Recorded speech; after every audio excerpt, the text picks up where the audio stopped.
Iškilus mūriniai dvarų ansambliai Lietuvoje buvo pradėti statyti tik XIX amžiuje senose, iki tol mediniais statiniais užstatytose sodybvietėse. Medinė architektūra rezidencijose dominavo iki XVIII amžiaus pabaigos ir buvo gausiai paplitusi iki XX amžiaus pradžios. Medinės architektūros kūrėjai rėmėsi iš kartos į kartą sukaupta patirtimi ir tradicijomis. Šiai architektūrai būdingas minimalus funkcionalumas, formų paprastumas, saikinga puošyba, darna su gamta ir aplinka. Specialistai sako, kad medinės architektūros dvarų sodybų paveldas Lietuvoje yra blogiausiai išlikusi medinio paveldo dalis. Europoje išlikę labai nedaug medinių sakralinių pastatų, todėl jie ypač vertinami. Lietuvos medinės bažnyčios unikalios tuo, kad jų architektūra sukurta tik pagal lietuviams būdingus etninius statybos principus. Seniausios XVIII amžiaus vidurio medinės bažnyčios išliko Žemaitijos etniniame regione. Tai Užvenčio datuojama 1703 metais, Beržoro 1746 metai ir Platelių bažnyčia 1741 metai. Dar blogesnė padėtis su tradiciniu medinių kaimų išlikimu.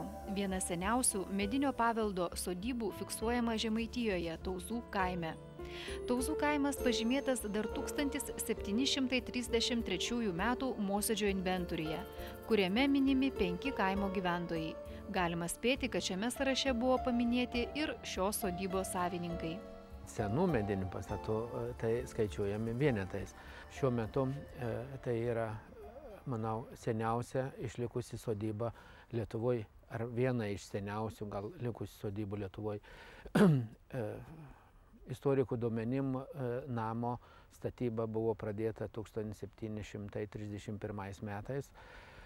Ir, kaip matoma, ir stovime prie šito namo išlikusio, žinoma, namo rekonstrukcijos vieno ar kito šimtmečio bėgyje buvo daromos.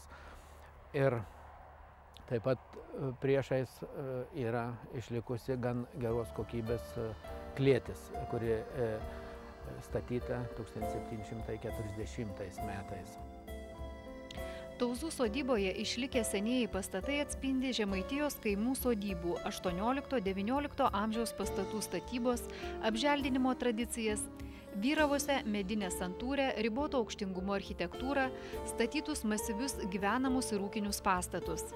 Išlikęs gyvenamasis namas ir klėtis per remontus, rekonstrukcijas jau prarado dalį autentikos, tačiau iš esmės išlaikė istorinį vaizdą.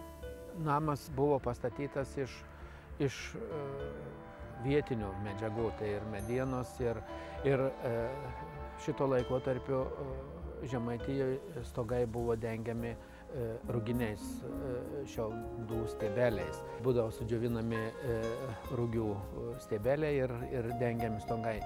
Ir šita stogų danga išsilaikė daug porą šimtmečių, turbūt XIX amžiaus pabaigoje, XX amžiuje jau buvo pereita prie skiedrinių stogų. Kalbėjau su aplinkiniais senai žmonėm ir jie sakė, kad buvusio savininko Paulausko stogas buvo pakeistas į skiedrinį. Šito namo viena iš rekonstrukcijų gal rimtesnių buvo daryta 920 metais, kada buvo šiaurinė pusė pakeisti rąstai. Čia ir istoriniai duomenys tokie. Medinio paveldo išsaugojimas yra viena iš prioritetinių valstybės programų, tačiau ryžtis atgaivinti kelių šimtmečių senumo pastatus gali ne kiekvienas norintis. Kartu su garbe būti paveldinio objekto savininku užgriūva ir didelė atsakomybė. Mums susitikus su profesoriu Bumblausku vieną vasarą Klaipėdoje, sakau, yra tokia sodyba Skuodo rajone, tais metais datuojama. Profesorius sako, Arvydai, nebėra tokių datų, nėra tokių namų.